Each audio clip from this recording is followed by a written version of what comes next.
मुख्यमंत्री मनोहर लाल खट्टर जी, आपकी 9 साल की फेल सरकार से जो 9 सवाल आम आदमी पूछ रहा है, उसमें से आज चौथा दिन चौथा सवाल, और चौथा सवाल जुड़ा हुआ है प्रदूषण और पराली के मुद्दे से। मुख्यमंत्री जी, आज सुबह जब आप उठे, जब हरियाणा के लोग उठे, तो पूरे देश के सबसे प्रदूषित 12 शहरों में से 6 शहर हरियाणा के थे। आखिर क्यों हरियाणा के लोगों को जहरीली सांस लेने के लिए मजबूर होना पड़ रहा है? आखिर आपकी सरकार ने प्रदूषण से संबंधित प्रबंधन का कोई भी इंतजाम क्यों नहीं किया? आपकी सरकार में प्रदूषण लगातार हरियाणा के अंदर क्यों बढ़ता चला गया?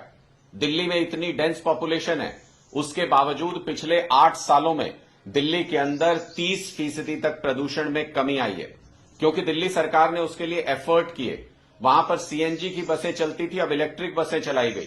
हरियाणा में डीजल की बसें चलती थी, आपने सीएनजी की तरफ जाने का और उसके बाद इलेक्ट्रिक बसों की तरफ जाने का कभी नहीं सोचा, कोई ख्याल नहीं आया, इस बारे में आपने कोई कदम नहीं उठाया।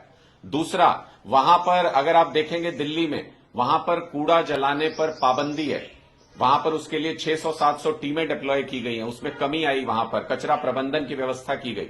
हरियाणा के अंदर आज तक कचरा प्रबंधन की कोई व्यवस्था नहीं है। हर शहर में कूड़ों के ढेर आप देख सकते हैं, हर शहर में कूड़े को जगह जगह पर जलाया जाता है। तीसरी और सबसे महत्वपूर्ण बात, आपने ग्रीन कवर बढ़ाने के लिए काम नहीं किया। हरियाणा में ग्रीन कवर बढ़ाने के लिए आपने क्या किया? इसी तरीके से जब पराली की समस्या हर साल हरियाणा के सामने आती है, तो आप जो पीड़ित किसान है उन्हीं को दोषी बताकर उनके ऊपर सारा दोष मढ़ के आप अपने सर से वो जिम्मेदारी उतार लेते हैं। मुख्यमंत्री जी, ये सरासर गलत है, क्योंकि पराली प्रबंधन करने में आपकी सरकार फेल रही है। पराली का प्रबंधन सरकार की जिम्मेदारी है। किसानों के पास इतने संसाधन नहीं होते कि वो पराली का प्रबंधन कर सके। हरियाणा में इस बार भी धड़ल्ले से पराली जल रही है, सिर्फ इसलिए जल रही है क्योंकि आपका इस समस्या से निपटने का तरीका सही नहीं है। आपने क्या तरीका अपनाया?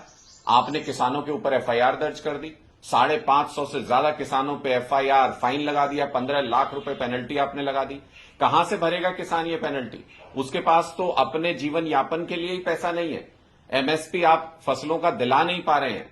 तो इसका मतलब ये कि इस प्रदूषण की समस्या से, पराली की समस्या से निपटने के लिए आपने जो योजना बनाई उसके ऊपर काम नहीं किया।